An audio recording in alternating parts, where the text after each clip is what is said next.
Support and resistance trading के ये वो दो ऐसे पिलर हैं जिनके बिना हमारा टेक्निकल एनालिसिस बिल्कुल अधूरा है। अब मैं ऐसा क्यों कह रहा हूँ? क्योंकि 80 to 90% of the trading strategies जो है वो सपोर्ट और रेजिस्टेंस पे काम करती हैं। आज इस सीरीज की सेकंड वीडियो में हम लोग सीखेंगे सपोर्ट एंड रेजिस्टेंस होता क्या है, बहुत ही सिंपल और स्ट्रेटेजिक लैंग्वेज में। तो बिना टाइम वेस्ट किए शुरू करते हैं आज की इस वीडियो को। सपोज आपके पास एक रबर बॉल है, आपने उस बॉल को ड्रॉप किया फ्लोर पे, तो जैसे ही वो फ्लोर को हिट करेगी वहां से बाउंस बैक होगी और दोबारा से ऊपर की तरफ उछलेगी। अब फ्लोर ने क्या एक्ट किया? एज अ सपोर्ट, यहाँ से बॉल ने सपोर्ट ली और ऊपर की तरफ दोबारा से बाउंस बैक हुई। अब इमेजिन करो आपके पास वही बॉल है, अब आप उसको ऊपर फेंक रहे हो, तो वो जो रूफ होगी आपके रूम की या छत होगी, उस पर टकरा के बॉल दोबारा से नीचे आती है। अब जो वो रूफ है या सीलिंग है आपके घर की, वो क्या एक्ट कर रही है? वो एक्ट कर रही है रेजिस्टेंस। एक रेजिस्टेंस जहां से प्राइस हमारा टच करके दोबारा से नीचे आ गया। ट्रेडिंग टर्म्स में क्या होगा? एक स्टॉक का प्राइस या फिर एक इंडेक्स का प्राइस जो गिर रहा है, वहां से कहीं से एक पॉइंट से आगे उसने सपोर्ट लिया और वहां से बढ़ना शुरू हो गया। तो जिस पॉइंट से उसने सपोर्ट लिया होगा उसको हम लोग कहेंगे सपोर्ट जोन। और वैसे ही अगर कोई स्टॉक का प्राइस बढ़ रहा है तो एक पॉइंट पे आके वहां से वो जो प्राइस है वो रिवर्स हो जाएगा, तो इस पॉइंट पे जहां से वो प्राइस रिवर्स हुआ है उसको हम लोग कहेंगे रेजिस्टेंस। अब हम लोग समझते हैं कि सपोर्ट और रेजिस्टेंस कितने टाइप के होते हैं। तो बेसिकली सपोर्ट और रेजिस्टेंस को हमने तीन पार्ट में डिवाइड किया है। पहला है हॉरिजॉन्टल, दूसरा है ट्रेंड लाइंस और तीसरा है हमारी फेब रिट्रेसमेंट।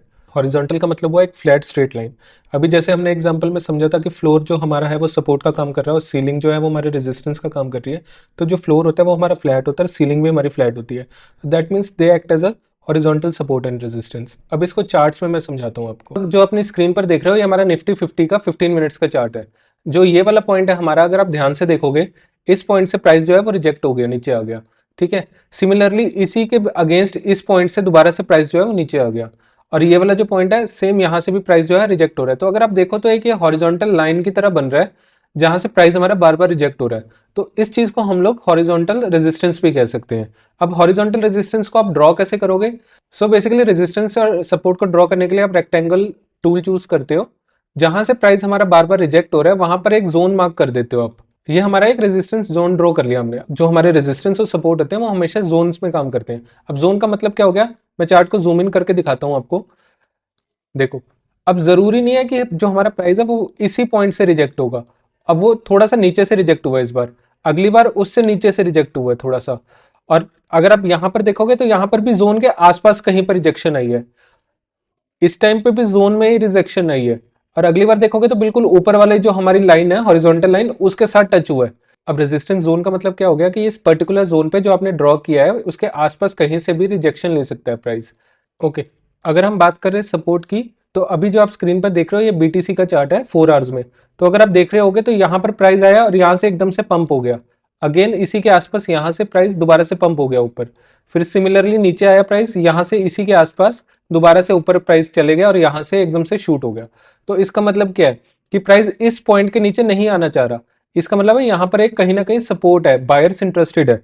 तो सपोर्ट जोन ड्रॉ करने के लिए भी आपका सेम वही लॉजिक रहेगा। आप रेक्टेंगल टूल चूज करोगे और जहां से प्राइस आपका बार बार बाउंस हो रहा है वहां पर एक जोन ड्रॉ कर दोगे। अगर आप अब इसको जूम करोगे तो ध्यान से एक चीज नोटिस करना कि प्राइस ये सपोर्ट जोन पे आया और यहाँ से बाउंस हो गया। अगेन इसने सपोर्ट जोन को टच किया और यहाँ से दोबारा से बाउंस हो गया। यहाँ पर थर्ड टाइम दोबारा से यहाँ सपोर्ट जोन से बाउंस हो गया और फोर्थ टाइम ये सपोर्ट जोन पे नहीं आया, उससे पहले ही जो प्राइस है वो ऊपर शूट हो गया। अभी जो हमने चार्ट्स में देखा स्ट्रेट लाइन से स्ट्रेट जोन्स, वो हॉरिजॉन्टल सपोर्ट और रेजिस्टेंस हो गए। अभी ट्रेंड लाइंस क्या है? बेसिकली ट्रेंड लाइंस कुछ नहीं है, ये भी हॉरिजॉन्टल सपोर्ट और रेजिस्टेंस की तरह ही काम करती है, बट ये एंगल सपोर्ट और रेजिस्टेंस का काम करेंगे। अब ये एंगल्ड सपोर्ट और रेजिस्टेंस क्या है, आइए चार्ट में समझाता हूँ आपको।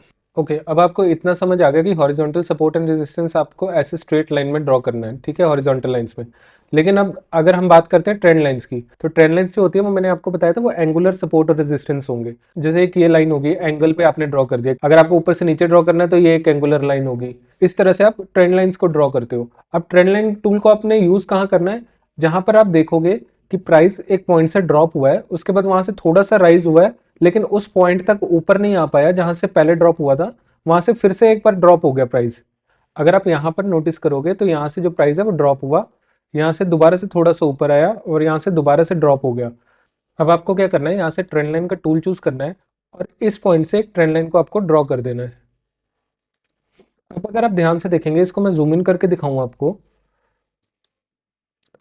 ओके, अब आप ध्यान से देखना, यहाँ से हमने ट्रेंड लाइन ड्रॉ करी, दोबारा से इस पॉइंट के आसपास आया, यहाँ से जो है प्राइस फॉल हो गया। अब अगर हम लोग यहाँ आगे चलते हैं, यहाँ थर्ड टाइम इस ट्रेंड लाइन पर टच किया, यहाँ से जो प्राइस है वो दोबारा से फॉल हो गया। दैट मीन्स कि एक रेजिस्टेंस की तरह काम कर रहा है, यहाँ से प्राइस को ऊपर नहीं जाने दे रहा, वो चाहे वो यहाँ पर हो यहाँ पर हो।